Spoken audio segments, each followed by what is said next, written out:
Dr. Claudia Cohn is the medical director at the Blood Bank Lab at the University of Minnesota, the chief medical officer for the AABB, and chair of the advisory committee for blood and tissue safety and availability for the U.S. Department of Health and Human Services. Her academic interests include refractory platelet management, disaster preparedness, hemovigilance, and appropriate use of blood components.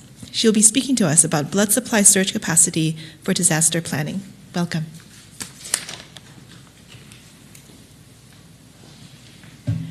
Thank you. I want to thank the organizers for inviting me to give this talk today, in particular Ed and Hugh, and thanks to Mira and Caitlin for all the work they did to make this happen. In the nice blurb that was just presented to introduce me, they mentioned that I am the chair of the ACBTSA, the Advisory Committee for Blood and Tissue Safety and Availability. We were a group who advised the Secretary of Health and Human Services on blood and tissue safety since January, or actually a little bit later than January. That was dissolved, along with every other staff that was dedicated to the safety of blood in the United States. So 57 people were fired. So we no longer have anyone in the US government who is officially designated to coordinate blood safety. That will be a theme within this talk. I have no relevant disclosures. So today I'm going to be talking about surge capacity. And what does that mean? That surge capacity is one way of thinking about disaster preparedness.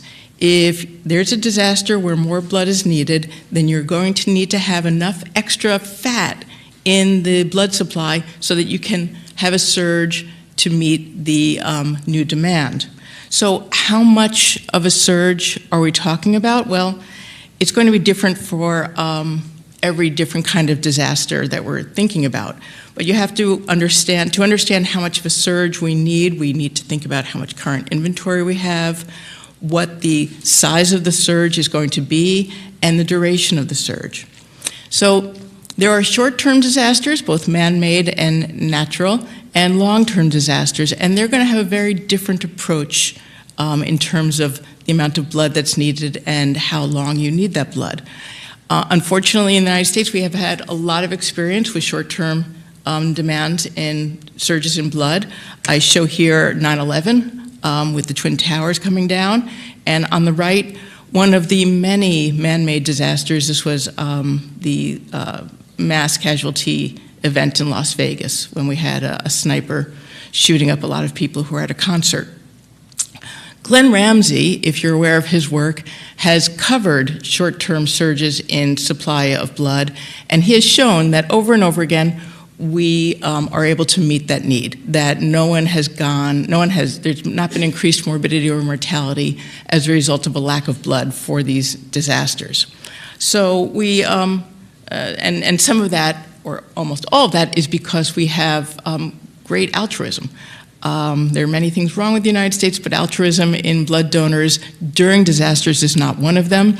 After 9/11, we had 572,000 additional units collected. I'm a New Yorker by birth, and we usually get a bad rap in terms of our civic mindedness, but this was one case where you could see the New Yorkers lining up around the block to donate blood. The problem was too much blood was donated. It's unfortunate that there were only 260 units that were needed because most of the people died in 9/11 without needing a blood transfusion, and so there was a tremendous waste. So we need to have a calibrated response to short-term surges in the blood supply. Long-term is a whole nother issue. I have worked with the Administration for Strategic Preparedness and Response, or ASPR, which has been, it still exists, but it's been reorganized, so it's been gutted somewhat. But they were interested in any sort of threat to the United States population and how we can prepare to mitigate the risk that's involved in that threat. And so one of the threats, the biggest, is a nuclear device being detonated over Washington, D.C. or New York City. And as you can imagine, that would be a catastrophic event. They said, okay, this blast comes and immediately there will be penetrating injuries, most people will die. But people who are further out from the zone of the blast, they will have penetrating injuries where they need surgery rapidly. They're going to have vascular injury and hemorrhage, so they need blood. About 10 days after the blast, radiation sickness will begin to show itself, and you'll have people who are pancytopenic, who also have hemorrhage, who will need blood, and more than just red blood cells, they'll need a lot of platelets to get through their pancytopenia.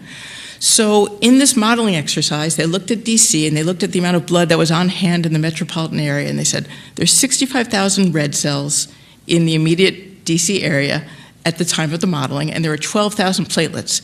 They guessed, or they modeled rather, that they needed about 147,000 red cells to get through this. That's the gap, that was the surge that was needed. And even though that's a fairly large number, if you looked at all the states around and the altruistic response, it's likely that we could have met that. We could meet that 147,000 increase in demand in red cell units. Platelets, however, is another story. They estimated that we need 5.7 million additional platelet units to meet the demand after a nuclear device is detonated. And we're nowhere near being able to do that. So what are we near able to do? Well, several people have set their mind to modeling how much surge we have in the system. What is our capacity to increase our blood supply? So for those of you who don't know, the US does not have a nationalized blood service. We have a fragmented blood service with 59 different blood suppliers all competing for donors and territory and hospitals. The largest is the American Red Cross. They provide about 40% of our blood. The other 60% are all in a loose consortium called America's Blood Centers, ABC. And ABC set to modeling the surge capacity within that 60% of the blood suppliers in the US. And they said, okay, there are about 11 million red cell units collected annually in the United States, including the Red Cross. Divide that by 365 and you get approximately 32,000 units of red cells. And you can see that the numbers are there for platelets and plasma as well. If we were able to get a 10% surge in donations, that would represent, just move the decimal point, 3,000 additional red cell units a day. If we had a 75% surge in collections, that would represent about 24,000 extra units of red cells per day. So then let's go to a disaster scenario that's prolonged. For instance, a hurricane hits the state of Florida, that is not unusual, and it knocks out our blood supply in Florida. Or a cyber attack, which truly did happen to the main blood supplier in Florida, and that knocked out their ability to provide blood to most of the state of Florida. So how much of a surge in demand is there from knocking out the state of Florida that can be supplied by this surge in donation? Well, for red cells, you can see that the monthly demand was going to be about 100,000 additional units to supply Florida for a month. And that works out to about 3,000 extra units of red cells a day. And look up at the 10% surge in collections, and we pretty much meet it. There's 3,000 extra units collected in the blue box, and down below we need about 3,000 extra units. So we're gonna do okay. Florida will be okay. However, if we have a major tragedy where we need 1 million extra units, that represents a 75% additional surge, and there we fall pretty short. There we need about 36,000 extra units per day. This is just red cells, and the 75% daily surge that's expected from this very basic model is 24,000 units. So we're out about 12,000 units of red cells. So there's a problem that they've defined there. And they went to their operations and said, where is the problem? How much can we increase in our surge capacity? What is realistic to expect? So they broke down blood collections into many of the parts that are required for a collection. They looked at the distribution staff, the number of gloves that are needed, the lab processing, refrigerator space, really the quotidian stuff that is important for blood collections. And they said, okay, if we want to have a 10% surge in collections to help out Florida, that's the box in green, that's the column in green, and green means that existing capacity is sufficient, But wherever there's an X, it means that the local needs, the local areas that are doing the work to fulfill that surge, they're going to be a little tight. So Georgia, which is just north of Florida, they might be called upon to provide quite a bit of extra blood to Florida.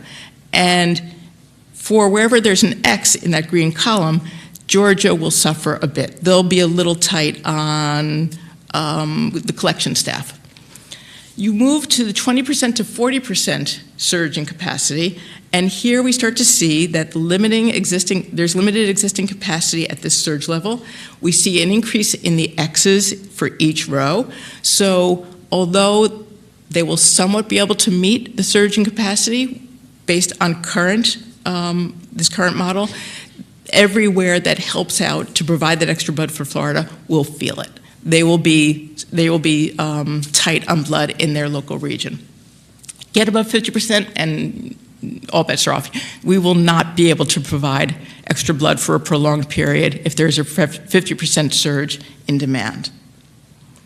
So this is where I came in. I was part of several committees in Washington, D.C., all of which are now defunct, looking at this problem and trying to move the needle just even a millimeter in the right direction so that we would be better prepared for surges in demand. And so what we did was we broke this down into 5 major categories that are important for producing a unit of blood and asked, where can we best make suggestions, make recommendations of the U.S. government, of industry, to try and help increase surge capacity. So supplies, donor recruitment, collections, processing, and shipping. I don't really have time to go through every single one of these and all the recommendations we made, but on the next couple of slides, you'll see some of these recommendations, and I'll go into greater detail into some of them, and if there's time, we can go into more. So supplies first. We said some of the problems are there's a limited number of manufacturers, there's no centralized stockpile for blood in the United States, and there's limited shelf life for all of the blood products, and many of the basic supplies needed to produce blood, such as the bags, there's a shelf life, and the ACD that's in the bags, the shelf life. So from this list, I thought the most interesting one for this group was a grant for research to develop new products to extend shelf life. And I'll be touching on this a couple of times throughout this talk, but it already was mentioned in Dr. Andrew Beckett's talk and others that spray-dried plasma will be an important way to increase shelf life. Cryopreserved platelets is another wonderful area in which we can increase the shelf life of platelets and provide platelets to rural areas in the United States that are platelet deserts at the moment. Other things on this list, there's no centralized stockpile. That is a significant problem. We, of course, have stockpile of many strategic goods in the United States scattered throughout the United States, but it does not, blood is not on the list. And so vendors have said, well, we need 3 months supply always available to us in a warehouse in case there is a problem with our supply chain. If, for instance, I don't know, tariffs disrupt the supply chain, we need to have extra supplies so that we can always have enough blood for our donors. The vendors have all signed contracts saying that they will provide that 3-month supply. However, no one since COVID has been able to do that. Usually there's about a 1-month supply, so if there is a knockout of one key supply in the supply chain for blood, then there's going to be a problem.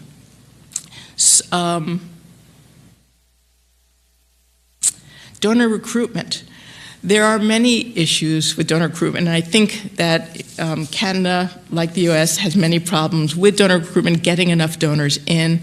I don't know if the problem is worse in the United States or not, but I know that we have an aging population of donors. For apheresis platelets, in the United States, we have 97% of our platelet supply is apheresis platelets rather than whole blood platelets.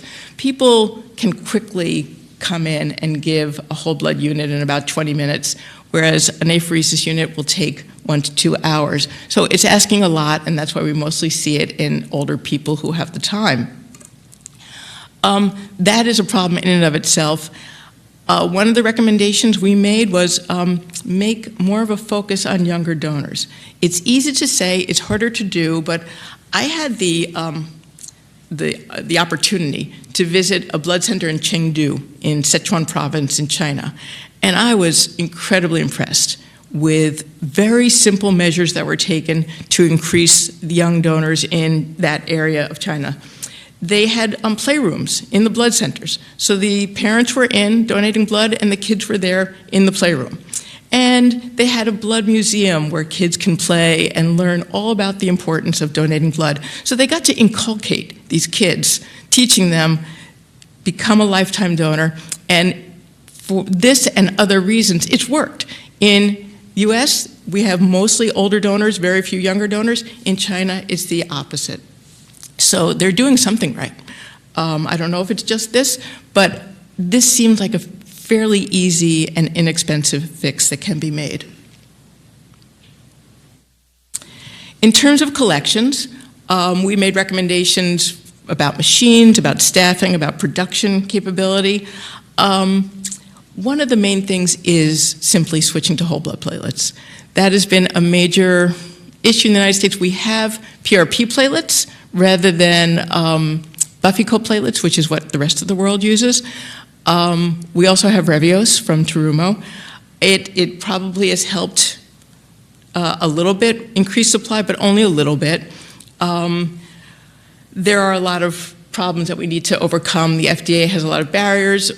Maybe it's a good thing that we almost don't have an FDA anymore, so that we might be able to get whole blood platelets through more quickly. But of course, we want safety. We want to maintain the high standards of the FDA. Processing and clearance, there isn't that much to say about this, except during COVID, we learned that testing was a problem. Testing of blood units for infectious diseases was not a priority for the US government. And so we weren't getting units of blood onto planes to get to the centralized testing facilities to get blood tested. And that caused a significant delay at the beginning of COVID. So the advisory panel that I was on, that is now defunct, recommended that they revise the priority policies in the United States and include blood as a priority item for disasters. And I believe that actually was done. So that is one way that we have moved the needle forward. And shipping, that was similar. There were no places on the airplane for these units, and so now blood has been named a priority item for when there are disasters, so that there will be room on airplanes reserved for blood units to be shipped, because they're shipped all across the United States at the moment, and we moved toward getting that insured. And so I'll end with, how do we address the gap? All those measures that I named will address the gap a small amount. But as I said earlier in the talk, the main thing is developing new technologies. And so the young people who are all in the back part of the room, it's your job. I think that the work is clear and it's needed. We need more products with extended shelf life, with greater stability. There's going to be continued demand that will not go away, and so we need dried blood products, we need extended shelf life, we need stability at higher temperatures. The ex vivo manufacturing that is going on in a couple of different labs around the world is very, very exciting. It's very, very expensive. So we're, I think, a long way away. I attended a talk that they showed just the quality control to produce 1 unit of ex vivo blood, red blood cells, the number of books that they needed filled an entire bookshelf, and the units were costing millions of dollars for just 1 unit. So we're a long way away, but the technology is moving in the right direction. And then simple whole blood platelets for the United States, at least. Canada made that move years ago, and you're better off for it. So just in conclusion, these are some of the new products and alternatives that we need to explore in the United States to have an ability to have surge. And I want to thank you for your attention.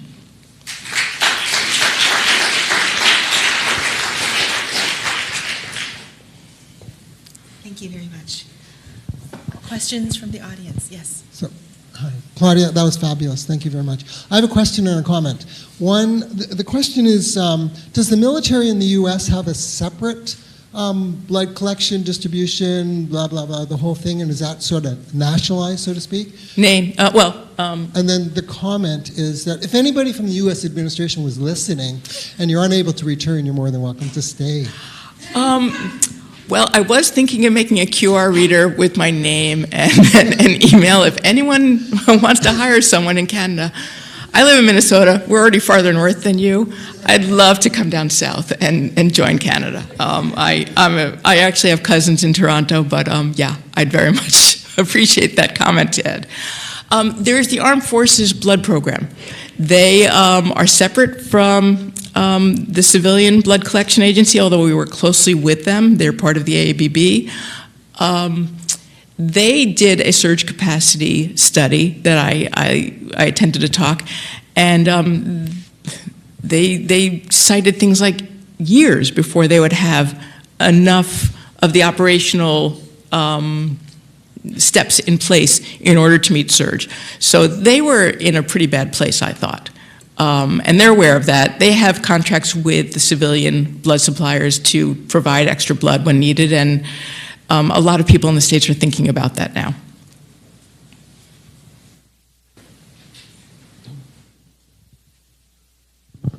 Oh, okay. Hi, Claudia. Nice talk.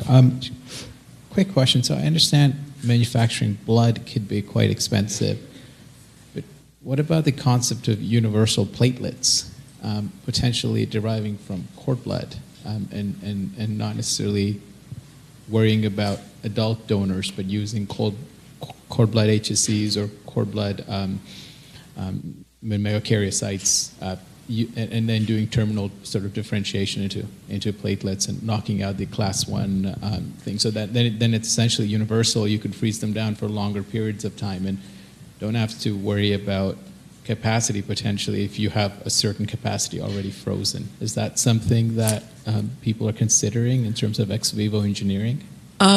Personally, I'm agnostic. I'll take a platelet that works. I don't know. I actually was supposed to attend a symposium on various platelet technologies. It was going to be in March, but it was one of the first things canceled by the U.S. government. It was an NIH symposium. I've been at talks where many different technologies are considered, with that as one of them. Yeah, I think it's a fine idea. If it can be made to work, yes, of course. Yeah, Claudia, great talk. I really find that very interesting that everything's being canceled in the U.S., but you soldier on. I just wanted to get your point of view of DEHP, or plasticizers, for longer-term storage. My understanding is the reason DEHP was introduced was because it could extend the storage from 21 days to the current storage time. You have any thoughts on whether that's going to be taken out completely, or maybe it already has been, and whether or not plasticizers could be a way to increase the storage life of the whole blood, or the red cells? Yeah, it's always unnerved me a little bit that there's this plastic that leaches into the bag and stabilizes the red cells and actually allows us to store them for longer. But we've been using it for a long time, but many in Europe said this is not a safe product. We don't want this in children's toys, any plastics that are part of biologics. There used to be 20 plus, 30 plus DEHP manufacturers in Europe. Now, as far as I understand, there are just 2.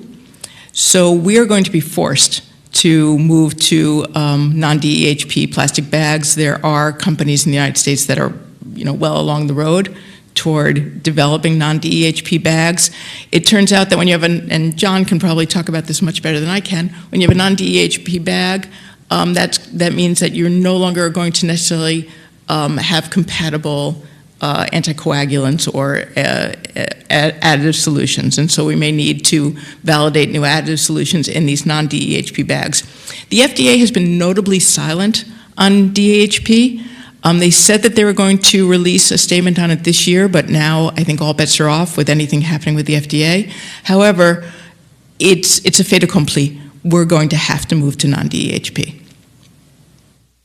And I hope that whatever alternatives have been developed will allow for greater stabilization. We have demonstrated that AS7 works for 6 weeks in DINCH,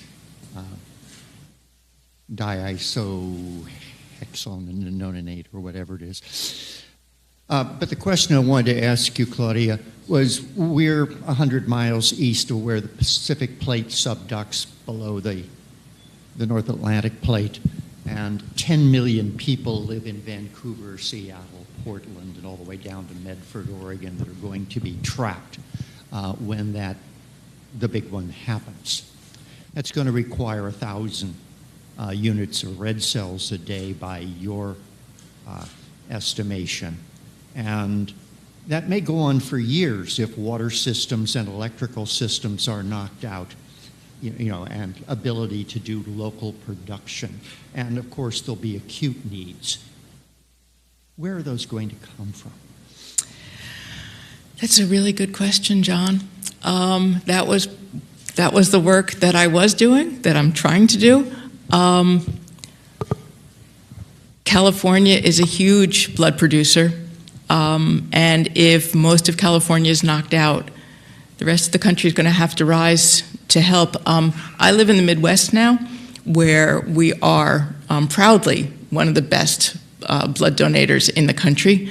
It will have to be through mass export, and we will have to switch systems rapidly so that we can meet the surge. But I don't really have an answer, unfortunately, and that's the problem. We're not able to prepare as well because of the chaos that's enveloping our country, my country. Online question from Ben Lai. He asks, the targets of platelet transfusion and triggering thresholds seem to be based on old studies in heme oncology. Is there any movement to revisit this? Platelet transfusion? Glad you asked. The AABB has had convened an expert panel to look at platelet guidelines.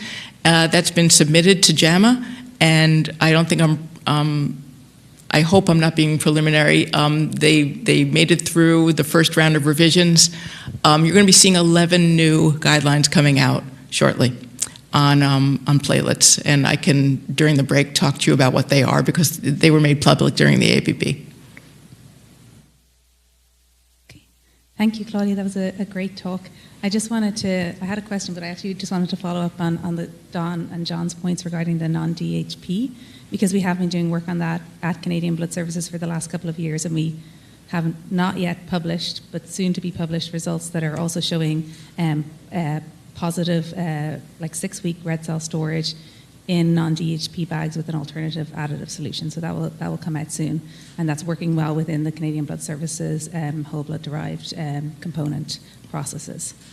But my question was actually kind of more along the, I guess, political. That you mentioned research funding and the need for research to investigate these new products. Like how a lot of that might have been federal research funding in the past. Like how's that gap going to be met? Is it going to be met? Like within the U.S., I guess that's going to be another big challenge. I spoke this morning to Jim Zimring, who many of you probably know, a major blood researcher down at University of Virginia. I hadn't seen in the newspaper that all of Columbia funding, NIH funding, has been canceled. Oh my gosh. And that's Dr. Steven Spitelnik, Dr. Eldad Had, people who are doing wonderful, important research on blood. So my outlook is not sanguine, not to use a pun, but yeah. Okay. It doesn't look good in the U.S. and Canada. This is your moment. Yeah, Canada and Europe. Yeah. Okay, thank you.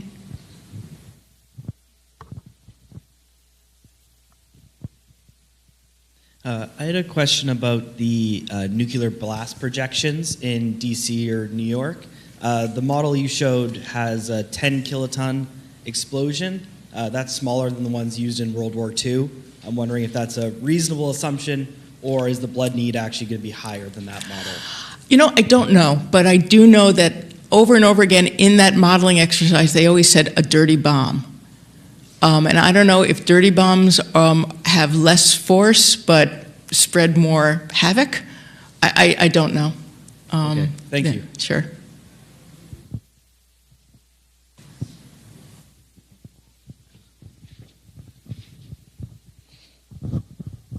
My question's, I guess, more along political lines again, but with the wildfires, we kind of saw that what we call a disaster is becoming somewhat politicized. So most of those analyses, I guess, on surge capacity looked at like the federal level interstate export of blood and platelet products. I'm wondering how much capacity there is within independents, like individual states, to account for surges, and yeah, I guess I'll just start there. And what sort of interstate disparities look like in terms of blood product availability? Yeah, there's considerable interstate disparity. First of all, you have to understand that the blood centers are not usually limited to a state. In some cases they are, and the FDA has a rule that you cannot cross state borders unless you're a licensed facility, and so some blood centers simply do not seek that license because they do not transport their blood outside of different states, but most do. The more rural the state, the greater the disparity. There recently was a bill in Wyoming that this is wandering into other political territory, but I'll just touch on it. There's an anti-vax movement in the United States saying if you've been vaccinated with COVID-19 mRNA vaccine, you shouldn't be able to donate blood. And there was a bill in Wyoming saying that there have been 17 states where there's been a bill. They've all been defeated so far. But in Wyoming, I heard rumors that the sole blood supplier said, we're going to pull out. We're just not going to bother collecting blood if you put a regulation like this in place where we have to test for COVID-19 vaccination status. So that doesn't really answer your question, but there is considerable disparity, more for platelets in rural areas than red blood cells. But you know, if you need to be medevaced out to be treated, you will be. But I'm sure that there's great morbidity and mortality as a result, much like Revere, Osler. During the transport, you might suffer as a result of not having enough blood nearby. Does that answer your question?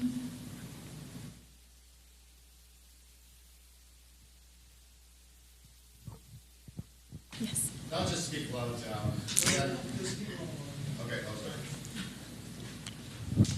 Thanks for a great talk, Claudia. You share many of our concerns at the NATO level. And my question for you is, how much planning is going on the civilian side to support a surge of blood products into Europe or into Taiwan? Because a lot of the infrastructure in both Europe and Taiwan, there's not a lot of surge capability there either, and they're going to be coming looking for blood products from North America. Thank you.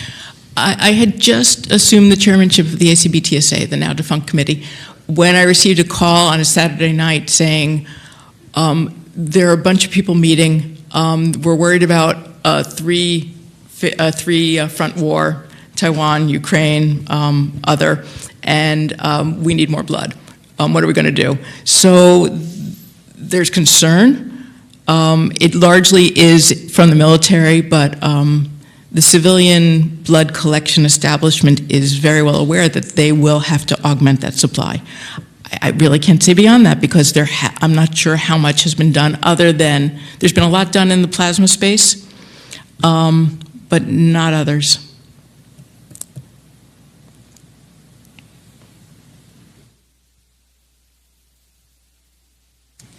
Thank you very much.